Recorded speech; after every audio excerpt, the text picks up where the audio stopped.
following areas: in Washington, Bellevue and vicinity, East Puget Sound lowlands, and Everett and vicinity. A strong thunderstorm will impact portions of southwestern Snohomish County through 4:30 p.m. Pacific Standard Time. At 4 p.m. Pacific Standard Time, Doppler radar was tracking a strong thunderstorm near Snohomish, or near Everett, moving east at 35 miles per hour. Hazard, half-inch hail. Source, radar indicated.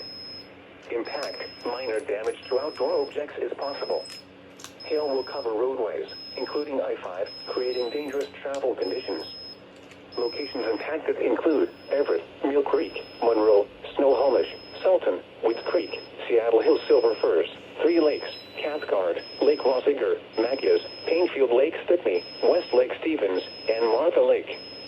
If outdoors, consider seeking shelter inside a building. Winter storm warning for the following